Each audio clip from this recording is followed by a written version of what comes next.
B N അസ്കറിലേക്ക് എത്തുന്ന മുമ്പ് ഇന്നിപ്പോൾ പ്രതിപക്ഷ നേതാവ് ചോദിക്കുന്നത്, അല്ലെങ്കിൽ രാജു പി നായർ ഇന്നത്തെ കോൺഗ്രസിന്റെ നറേറ്റീവ് എന്തിന് ജാവദേക്കറെ മുഖ്യമന്ത്രി കണ്ടു? ഇന്നലെ മുഖ്യമന്ത്രി അതുമായി ബന്ധപ്പെട്ട് പറയുന്നത് കേൾക്കാം. ജാവേദ്കറെ കാണുന്നതിലോ സംസാരിക്കുന്നതിലോ എന്താ തെറ്റ്? എത്രയോ തവണ ജാവേദ്കറെ ഇപ്പം ഞാൻ കണ്ടതാണ്. ഈ തെരഞ്ഞെടുപ്പ് പ്രചരണം ആരംഭിച്ച് ആ ഘട്ടത്തിൽ തന്നെ ഒരു ദിവസം ജാവേദ്കറോട് ഞാൻ പറഞ്ഞു, നിങ്ങളുടെ പരമാവധി ശ്രമം നടത്തുകയാണല്ലേ, നമുക്ക് കാണാന്ന് പറഞ്ഞാൽ നിങ്ങൾക്കൊന്നും കിട്ടാൻ പോകുന്നില്ല. അതാണ് എൻ്റെ മനസ്സിൽ. അത് ആ നിലക്ക് കാര്യങ്ങൾ പറയുമല്ലോ, അതൊന്നും ശത്രുതയിലല്ല, കാര്യങ്ങൾ എപ്പോഴും സംസാരിക്കുമല്ലോ. അങ്ങനെ ശ്രീ അസ്കർ, അവിടെ ഈ നന്ദകുമാറിനെ ജാവദേക്കർക്കൊപ്പം ഉണ്ടായതിലാണ് പിണറായി വിജയന് പ്രശ്നം. പാർട്ടി പടുക്കൽ മാത്രം ദൗത്യമായി എന്ന് പറഞ്ഞാൽ ജാവദേക്കർ ആ സമയത്ത് കേന്ദ്രമന്ത്രി സ്ഥാനമൊക്കെ ഒഴിഞ്ഞ് ഇപ്പോൾ ഇവിടെ കേരളത്തിൻ്റെ പ്രഭാരിയായി കേരളത്തിൽ ഇത്തരത്തിൽ ആളെ പിടിച്ചും അല്ലാതെയും ഒക്കെ പാർട്ടി വളർത്തൽ മാത്രം ദൗത്യമായി ജാവദേക്കർ കാണുന്നതിൽ കുഴപ്പമില്ല. മാത്രമല്ല, തെരഞ്ഞെടുപ്പ് ചൂടിൻ്റെ ഈ അടുത്ത കാലത്ത് ജാവദേക്കറെ കണ്ടുവെന്നും അങ്ങനെ സരസ സംഭാഷണങ്ങൾ നടത്തിയെന്നും പറയുന്നത് മുഖ്യമന്ത്രി പിണറായി വിജയൻ തന്നെയാണ്. അപ്പോൾ ജയരാജൻ മാത്രം എങ്ങനെയാണെന്നേ പാപിയുടെ കൂടെ കൂടി പാപിയായ ശിവനാകുന്നത്? Shri B N Askar. ഹാഷ്മി, ഇതിനെ കാണേണ്ടത് മറ്റൊരർത്ഥത്തിലാണ്. ഞാൻ വിചാരിക്കുന്നത് കേരള രാഷ്ട്രീയത്തിൽ ഏറ്റവും നിഷ്കളങ്കമായി മാധ്യമങ്ങളോടും പ്രവർത്തകരോടും ഇടപെടുന്ന ഒരു രാഷ്ട്രീയ നേതാവുണ്ടെങ്കിൽ അത് സഖാവ് ഇ പി ജയരാജൻ മാത്രമായിരിക്കും. അപ്പോൾ അദ്ദേഹത്തിൻ്റെ നിഷ്കളങ്കത പലപ്പോഴും ദൗർബല്യമാവുകയും ആ ദൗർബല്യത്തിൻ്റെ പേരിൽ അദ്ദേഹം പലപ്പോഴും പഴി കേൾക്കേണ്ടി വരികയും ചെയ്തിട്ടുണ്ട് എന്നുള്ളതൊരു യാഥാർത്ഥ്യമാണ് നമ്മുടെ മുന്നിൽ. അപ്പോൾ സ്വാഭാവികമായും പ്രകാശ് ജാവ്ദേക്കർ പോലുള്ള ഒരാളുമായി കേരള പ്രഭാരിയുമായി അദ്ദേഹം കൂടിക്കാഴ്ച നടത്തിയിട്ടുണ്ട് എങ്കിൽ ആ കൂടിക്കാഴ്ച നടത്തിയതിനെ സംബന്ധിച്ച് അദ്ദേഹം പാർട്ടിയെ അറിയിക്കാതിരുന്നിട്ടുണ്ടെങ്കിൽ അത് ഒരു വലിയ ഗൗരവതരമായിട്ടുള്ള കുറ്റമായി തന്നെയാണ് കേരളത്തിലെ സംബന്ധിച്ച് അതിന്റെ പ്രവർത്തകർ. ഇവിടെ എസ് എഫ് ഐയുടെ ഏരിയ കമ്മിറ്റിയിലെ ഒരു സഖാവ് ഉണ്ടാവില്ലേ? ഞാൻ പറയുന്നത് സാർ, എസ് എഫ് ഐയുടെ ഏരിയ കമ്മിറ്റി സെക്രട്ടറി ആയ ഒരു സഖാവ് ഉണ്ടാവില്ലേ? ആ സഖാവിന് ഒരു ബോധ്യം ഉണ്ടാവില്ലേ? രാഷ്ട്രീയ എതിരാളി എന്താണ് വീട്ടിൽ ഇപ്പോൾ ഒരു കോളേജിൽ ABVP നേതാവ് എൻ്റെ റൂമിൽ വന്ന് കാണണ്ട എന്ന് പറയാൻ ആ എസ് എഫ് ഐയുടെ ഏരിയ സെക്രട്ടറിക്ക് ഒരു ബോധം ഉണ്ടാവില്ലേ സാർ? ഇത് പാർട്ടിയുടെ ഏറ്റവും പ്രധാനപ്പെട്ട ഏറ്റവും തലമുതിർന്ന ഒരു കേന്ദ്ര കമ്മിറ്റി അംഗത്തിന് നിഷ്കളങ്കതയെ പറ്റി പറയുന്നു അങ്ങ്. ശ്രീ അസ്കർ. അല്ല ഹാഷ്മി, ഇതിനെ കാണേണ്ടത് അത് വലിയ ഗൗരവതരമായിട്ടുള്ള കുറ്റമായി തന്നെയാണ് ഞാൻ കാണുന്നത്. ഒരു സംശയമില്ല.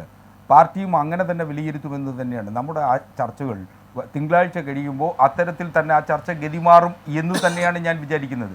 പാർട്ടി ഇതിനെ വളരെ ഗൗരവത്തിൽ കാണും. കാരണം പ്രകാശ് ജാവ്ദേക്കർ പോലുള്ള ഒരാളുമായി കൂടിക്കാഴ്ച നടത്തിയിട്ട് ആ വിവരം പാർട്ടിയിൽ നിന്ന് മറച്ചു വയ്ക്കുകയും അനവസരത്തിൽ തെരഞ്ഞെടുപ്പിൻ്റെ തുടക്കത്തിൽ പോളിംഗ് ദിവസം രാവിലെ അദ്ദേഹം അത് വെളിപ്പെടുത്തുകയും ചെയ്യുക എന്ന് പറയുന്നത് ഒരു കുറ്റകൃത്യമാണ്. അങ്ങനെയല്ല, തീരുമാനമെടുക്കേണ്ട മുഖ്യമന്ത്രിയുടെ പ്രശ്നം അവിടെ എന്താണ്? അല്ലെങ്കിൽ പരസ്യജാത മുഖ്യമന്ത്രിയുടെ പ്രശ്നം ജാവദേക്കറെ കണ്ടതല്ല. ജാവദേക്കറെ കാണുമ്പോൾ കൂടെ ഈ ദല്ലാൽ നന്ദകുമാർ ഉണ്ടായതാണ് പ്രശ്നം. ഇപ്പൊ പാർട്ടിയിലേക്ക് ക്ഷണിക്കാൻ പ്രകാശ് ജാവദേക്കർ ഇ പി ജയരാജന്റെ ഫ്ളാറ്റിലേക്ക് പോകുമ്പോൾ PR ശിവശങ്കറോ കെ സുരേന്ദ്രനോ ഉണ്ടെങ്കിൽ മുഖ്യമന്ത്രിക്ക് പ്രശ്നമല്ലെന്നേ. മുഖ്യമന്ത്രിയുടെ പ്രശ്നം ദല്ലാൽ നന്ദകുമാറിന്റെ കൂടെ പോയതേ ഉള്ളൂ. അല്ലാതെ കാണുന്ന എന്താ കുഴപ്പമെന്ന് മുഖ്യമന്ത്രി ചോദിക്കുകയാണ്. ഞാനും കാണാറുണ്ടല്ലോ, ഞങ്ങൾ തമാശയൊക്കെ പറയാറുണ്ടല്ലോ. ബി എൻ അസ്കർ അപ്പൊ ഈ പുറത്ത് കാണിക്കുന്ന ശത്രുതയൊക്കെ ഉള്ളൂ അല്ലേ? നേരിൽ കാണുമ്പോൾ ഇത്തരത്തിൽ അപ്പോൾ നിങ്ങളെല്ലാം അങ്ങ് നേടുമല്ലേ എന്നൊക്കെ തമാശ പറയാനും മാത്രം ഒരു എന്താണ് ഒരു തമാശ മൂടൊക്കെ ഉള്ളയാളാണ് നമ്മുടെ മുഖ്യമന്ത്രി. ശ്രീ അസ്കർ. ഹാഷ്മി, പൊതുപ്രവർത്തകരാകുമ്പോൾ പരസ്പരം കാണുമ്പോൾ സംസാരിക്കണം, സംസാരിക്കാതിരിക്കരുത് എന്നൊക്കെ വാശി പിടിക്കുന്ന കാലഘട്ടത്തിലല്ല നാം ജീവിക്കുന്നത്. പക്ഷേ ഒരു പാർട്ടിയുടെ ലോക്കൽ കമ്മിറ്റി സെക്രട്ടറിയോ ബ്രാഞ്ച് സെക്രട്ടറിയോ കാണിക്കുന്ന ജാഗ്രത പോലും ഇക്കാര്യത്തിൽ സഖാവ് EP കാണിച്ചിട്ടില്ല എന്ന വിലയിരുത്തൽ തന്നെയാണ് എനിക്കുള്ളത്. ആ വിലയിരുത്തൽ തന്നെയായിരിക്കും പാർട്ടിയുടെ സംസ്ഥാന സെക്രട്ടേറിയറ്റ് എടുക്കാൻ പോകുന്നത് എന്ന് തന്നെയാണ് ഞാൻ കരുതുന്നത്. ഏതു കൊലക്കൊമ്പനാണെങ്കിലും പാർട്ടിക്ക് പുറത്ത് അല്ലെങ്കിൽ ചാഞ്ഞ മരമായി കെട്ടിടത്തിന് മുകളിൽ വളർന്നാൽ അത് മുറിച്ചു കളയേണ്ട ഉത്തരവാദിത്വം പിണറായി വിജയനും ജാവദേക്കറുമായി കണ്ടത് പ്രശ്നമല്ല. അതിനെന്താ കുഴപ്പമെന്ന് പിണറായി വിജയൻ ചോദിക്കുകയാണ്.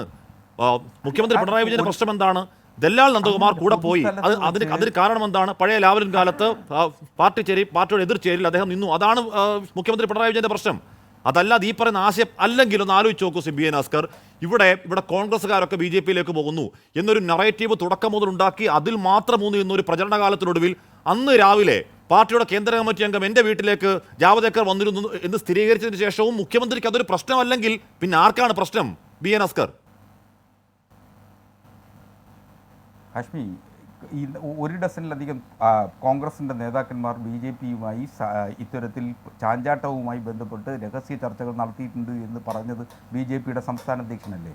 അപ്പോൾ സ്വാഭാവികമായും ആ പറഞ്ഞ ആളുകൾ ഇന്നത്തെ കോൺഗ്രസ് നാളെ BJP ആകുന്നു എന്നുള്ള അർത്ഥത്തിൽ കേരളത്തിലെ കോൺഗ്രസും ഇന്ത്യയിലെ കോൺഗ്രസും ചെന്നെത്തപ്പെട്ടിരിക്കുകയല്ലേ? സൂററ്റിൽ അവസാനമായി നോമിനേഷൻ പോലും പിൻവലിപ്പിക്കപ്പെടുന്ന തരത്തിലേക്ക്, തള്ളപ്പെടുന്ന തരത്തിലേക്ക്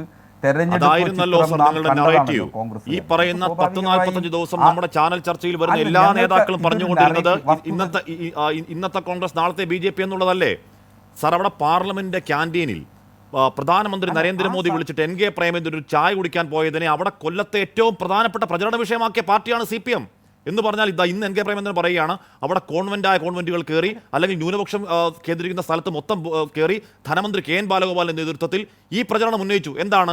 ജയിച്ചു കഴിഞ്ഞാൽ പ്രേമചന്ദ്രൻ BJP-യിലേക്കാണ് എന്ന പ്രചരണം ലഘുലേഖ അടക്കമടിച്ച് അവിടെ വിതരണം ചെയ്ത് പ്രചരിപ്പിച്ചു.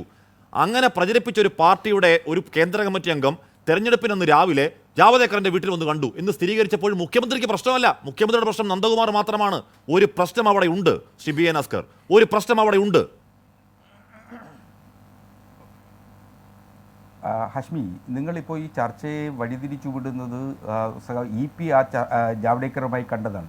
ജാവ്ദേക്കറെ പോലുള്ള ഒരാൾ ഇങ്ങനെ ഭീഷണിയും അല്ലെങ്കിൽ സ്വാധീനവും ഉപയോഗിച്ച് അല്ലെങ്കിൽ പ്രലോഭനങ്ങൾ കൊടുത്ത് രാഷ്ട്രീയ നേതാക്കന്മാരെ വിലയ്ക്ക് വാങ്ങുന്നതിന് നിങ്ങൾക്കൊരു രാഷ്ട്രീയ ചർച്ചയെ ആവുന്നില്ല എന്നിടത്താണ് നിങ്ങളുടെ കപട ദേശീയതയും എന്നെ ഒന്ന് വിലയ്ക്ക് വാങ്ങോ എന്ന് പറഞ്ഞ് നിൽക്കുന്നിടത്തോട്ടെ പണച്ചാക്കുമായി ജാവദേക്കർ പോകൂ. സാർ എന്നെ ഒന്ന് വിലയ്ക്ക് വാങ്ങോ. ഇപ്പൊ രാജു പി നായരുടെ അടുത്ത് പോവോ ജാവദേക്കർ? സാർ രാജു പി നായരുടെ അടുത്ത് പോവോ ജാവദേക്കർ? പണച്ചാക്കുമായിട്ട് പോവില്ല. എന്നെ ഒന്ന് വിൽക്കോ എന്ന് പറഞ്ഞ് കൊതിയോടുകൂടി നോക്കി നിൽക്കുന്ന മനുഷ്യരുടെ പോകും അങ്ങോട്ടേക്ക് ഇവരൊക്കെ. അങ്ങനെ പ്രൈസ് ചെയ്ത് നിരത്തി നിർത്തിയിരിക്കുന്ന ഒരു നേതാക്കന്മാരും CPI-ൽ. അങ്ങനെ ആരെങ്കിലും അങ്ങനെ ഏതെങ്കിലും ഘട്ടത്തിൽ ആഗ്രഹമോ അല്ലെങ്കിൽ ഏതെങ്കിലും തരത്തിലുള്ള മോഹങ്ങളോ ഉണ്ടായിട്ടുണ്ടെങ്കിൽ അവരെയൊക്കെ പാർട്ടിക്കറിയാം നിലയ്ക്ക് നിർത്താനും പാർട്ടിക്കറിയാം നടപടിയെടുക്കാനും. അത് ചെയ്തിട്ടുള്ള പാർട്ടിയാണെന്നേ. അങ്ങനെ നടപടിയെടുത്തിട്ടുള്ള പാർട്ടിയാണ് CPI-യും. അങ്ങനെ തന്നെയാണ് കേരളത്തിലും ഇന്ത്യയിലും CPI പ്രവർത്തിച്ചുകൊണ്ടേയിരിക്കുന്നത്. ഒരു സംശയം വേണ്ട കാര്യത്തിൽ. അങ്ങനെ ഒരു നിലപാട് തന്നെയായിരിക്കും പാർട്ടി എടുക്കാൻ പോകുന്നത് എന്നുള്ള കാര്യത്തിൽ നമുക്ക് വരും ദിവസങ്ങളിൽ കാണാവുന്ന കാഴ്ചയില്ലേ? കാത്തിരുന്ന് കാണേണ്ട കാര്യമാണ്. എന്ന് പറഞ്ഞാൽ കണ്ണൂർ രാഷ്ട്രീയത്തിന്റെ അതിന്റെ അക്രാമകമായ എല്ലാ വഴികളിൽ കൂടിയും സഞ്ചരിച്ച ആ കാലത്തെ എല്ലാ കാര്യങ്ങളും അറിയാവുന്ന പാർട്ടിയുടെ പ്രധാന ഫണ്ട് കളക്ടർ എന്നറിയപ്പെടുന്ന പാർട്ടി പത്രത്തിന് ചുമതലക്കാരനായിരുന്ന ഈ പറഞ്ഞ വ്യാപാരി ആ സമിതിയുടെ നേതാവായിരുന്ന പാർട്ടി രഹസ്യങ്ങൾ അടിമുടി അറിയാവുന്ന ഡീപ് റൂട്ടഡ് നേതാവിനെ പുറത്തേക്ക് കളയും എന്നങ്ങ് നിഷ്കളങ്കമായി വിശ്വസിക്കണം. നമുക്ക് കാത്തിരുന്ന് കാണാം ശ്രീ അസ്കർ. ഞാൻ അങ്ങേലേക്ക് എത്താം.